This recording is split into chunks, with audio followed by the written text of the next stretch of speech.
नमस्कार दोस्तों, आप देख रहे हैं 4 PM महाराष्ट्र और मैं हूं मयूर परीख। दोस्तों, राजनीति में जब आंदोलन होता है तो वोटिंग पैटर्न बदल जाती है। राजनीति में जब आंदोलन होता है तो पूरी की पूरी परिस्थिति बदल जाती है। कोई मुनाफे में रहता है तो कोई घाटे में। गुजरात में आंदोलन हुआ जब जिग्नेश मेवाणी, अल्पेश ठाकोर और पटेल, हार्दिक पटेल, इन तीनों ने आंदोलन किया, बीजेपी की सरकार हिल गई। जब किसानों ने आंदोलन किया, मोदी सरकार हिल गई।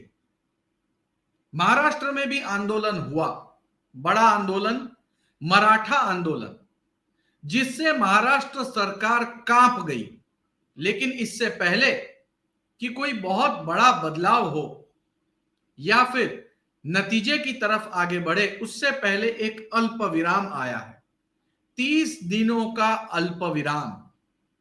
मराठा आंदोलन 30 दिनों के लिए स्थगित हुआ है और आज के एपिसोड में हम चर्चा करेंगे कि इस आंदोलन की वजह से अब तक जो कुछ भी हुआ उससे कौन मुनाफे में रहा और कौन घाटे में, कौन सी पार्टी को अधिक वोट मिल पाएंगे और कौन सी पार्टी फिसल जाएगी मतदाताओं के बीच।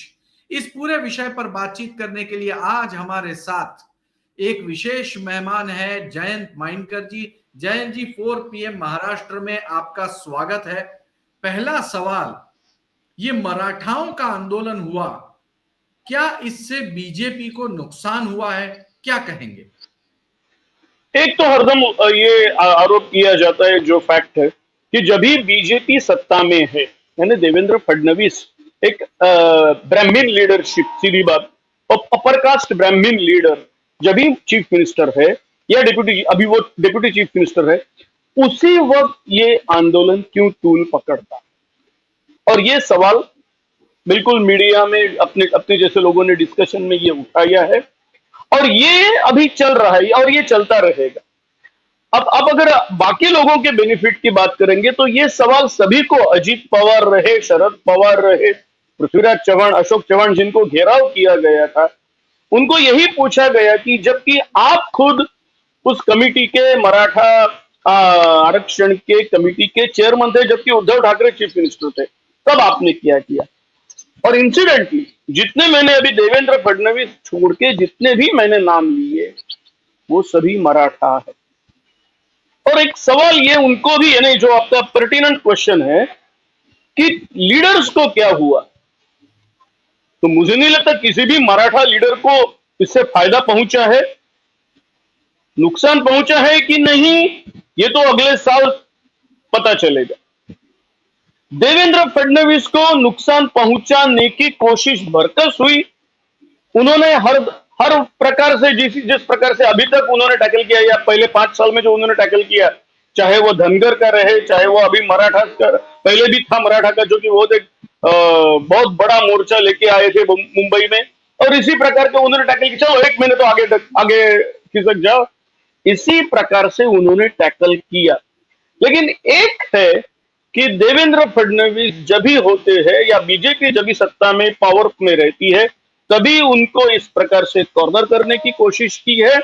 और अब जब ये बाहर उजागर हो रहा है, उसी वक्त ये सवाल बार बार पूछा जा रहा है कि भैया आपने क्या किया, ऐसा करके तमाम मराठा लीडर्स को पूछा जा रहा है। अब जिन्होंने क्या किया इनको पूछा गया है। मैं आपको डायरेक्टली बोलता हूं कि समझो कल ये सत्ता में आ गए 24 के बाद, तो क्या ये मराठा रिजर्वेशन दे पाएंगे? जिसका जवाब सुप्रीम कोर्ट ने पहले ही दिया है। सुप्रीम कोर्ट ने पहले बोला कि तुम बैकवर्ड नहीं हो, इस प्रकार से पहले ही दे दिया है, तो ये दे नहीं पाएंगे, रियलिटी है, क्योंकि अकॉर्डिंग टू सुप्रीम कोर्ट। हाँ, अगर जुडिशियरी के भी ऊपर कोई है तो ऑब्वियसली लेजिस्लेचर है, ऑब्वियसली द रूलिंग पार्टी है, तो क्या वो रूल बना के दे पाएंगे?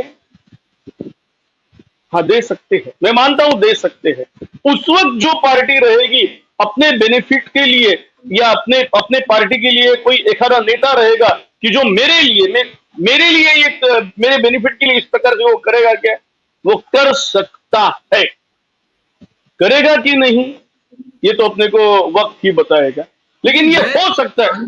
आंदोलन की जगह पे शरद पवार गए, उद्धव ठाकरे गए, अशोक चौहान गए, इन तीनों नेताओं को कुछ मिला या कुछ नहीं मिला? मेरे को नहीं लगता कुछ भी मिला। क्या देखो, ये जो सवाल जो मैंने आपको बार बार जो स्ट्रेस कर रहा हूं कि आपने क्या किया, ये सवाल शरद पवार जो 1978 से सत्ता में है, जब सत्ता में नहीं थे तभी भी सत्ता उनके ही हाथ में थी 15-20 साल तक, तो मैंने उनको ये सवाल है। अजित पवार आज सत्ता में, उनको सवाल है। अशोक चौहान, उन्होंने इस सवाल का एग्जैक्ट जवाब क्या दिया? तो हम अगर कितना भी ढूंढेंगे तो जो भी ये मराठा नेता है, उन्होंने इस सवाल का, आपने क्या किया, इस सवाल का एग्जैक्ट जवाब, नहीं, वो सुप्रीम कोर्ट ने ऐसा बोला, नहीं, सेंट्रल गवर्नमेंट ने ऐसा नहीं किया, वो सेंसस अभी तक नहीं आई, ऐसे कारण नहीं। क्या आप एग्जैक्ट मानते हैं कि सुप्रीम कोर्ट का ऑब्जर्वेशन और रियलिटी, इसको मानते हुए क्या आप ये मानते हैं कि मराठास आर नॉट बैकवर्ड, और स्टिल यू वांट टू से मराठास आर बैकवर्ड? ये सवाल का एग्जैक्ट जवाब नहीं मिल रहा है। और मेरे ख्याल से ये सवाल का जवाब एक बॉटम लाइन है for the whole Maratha agitation, कि क्या सुप्रीम कोर्ट ने जो ऑब्जर्वेशन दिए वो सही है या फिर उससे आगे आप जाना चाहते हैं। तो कुल मिलाकर के अगर मराठा नेताओं से ये सवाल पूछा गया कि भाई आपने हमारे लिए क्या किया, और किसी के पास कोई जवाब ही नहीं था, तो देवेंद्र फडणवीस जो थे वो कटघरे में आ खड़े हुए। देवेंद्र फडणवीस ने भीमा कोरेगांव के वक्त भी माफी नहीं मांगी थी। देवेंद्र फडणवीस ने धनगर समाज के समय भी आंदोलन नहीं माफी नहीं मांगी, लेकिन अब की बार माफी मांगी। क्या वो घबराए हुए हैं? वो 32% की जो बात मैंने आपको बोली है, 32%, सॉरी मैं फिर से डिस्क्राइब करता हूं कि मराठा कम्युनिटी महाराष्ट्र में टोटल पॉपुलेशन के 32% है, और ये 32% में से जितने भी 10-20% भी मिल गए वोट्स, तो आदरणीय शरद पवार की राजनीति, ये 32% में से पूना से लेके कोल्हापुर तक 4 जिलों में 50 एमएलए के ऊपर शरद पवार की राजनीति चलती है, जो उनको 20% जो भी कोई उनमें से वोट मिलते होंगे।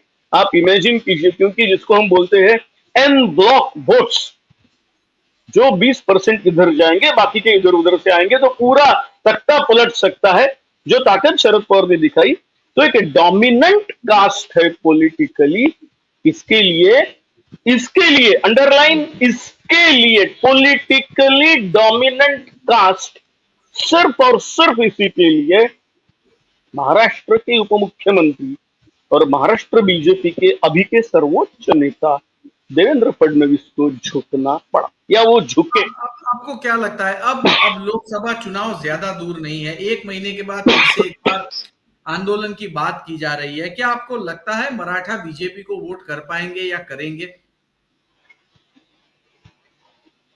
हो सकता है, क्योंकि जिस प्रकार से बीजेपी सत्ता में आने के लिए, झुकने के लिए तैयार है, जो अपने गुजरात के आंदोलन का जिक्र किया था, पटेल जैसे मराठा यहां है वैसे पटेल वहां है, उतने ही डोमिनेंट, एक पॉलिटिकली डोमिनेंट कास्ट, जिनके पास लैंड है, जिनके पास पैसा है, सब कुछ है, लेकिन हो सकता है एजुकेशन में जरा कम हो, इसके लिए उन्होंने वो जिस प्रकार से हैंडल किया, जिसका नरेंद्र मोदी को बहुत अनुभव है। नरेंद्र मोदी खुद एक ओबीसी, और उन्होंने पटेल आंदोलन को जिस प्रकार से टैकल, नॉट ओनली टैकल किया है, तो फिर से सत्ता में भी आ गए, और सत्ता में इस प्रकार से आ गए कि जो जिग्नेश मेवानी, हार्दिक पटेल और तीसरे कौन, अल्पेश ठाकुर, इनके भरोसे पे कांग्रेस 77 तक पहुंच गई थी। उन्होंने आप नाम का एक लाके खड़ा किया, और वो 77 के वो 17 पे उन्होंने कांग्रेस को लाके रख दिया।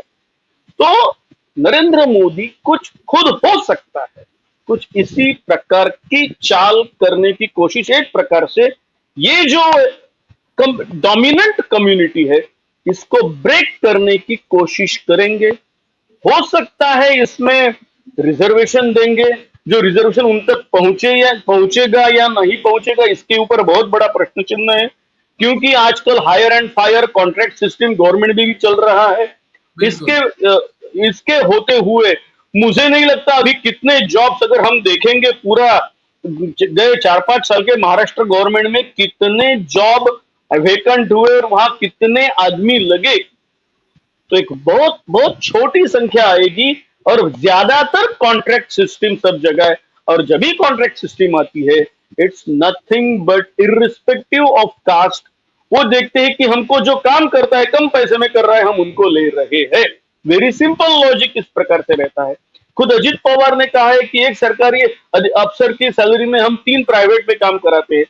तो ये तो चलता रहेगा, लेकिन मुझे लगता है कि नरेंद्र मोदी एक कोशिश करेंगे, पर्टिकुलरली मैं नरेंद्र मोदी के नाम ले रहा हूं क्योंकि इनको अनुभव है पटेल आंदोलन कैसे टैकल करने का, वो उसी प्रकार से करने की कोशिश करेंगे।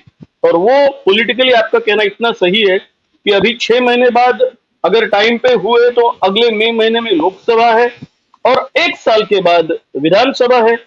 तो ये पॉलिटिकली डोमिनेंट 32% में से हमको ये जो जनरली ये कास्ट जनरली जो जाती है कांग्रेस या राष्ट्रवादी में डिवाइड रहती है, तो इसमें से थोड़ा भी शेयर हम हिंदुत्ववादियों को मिल गया, क्योंकि हमारे साथ शिंदे भी है और अजीत पवार भी है।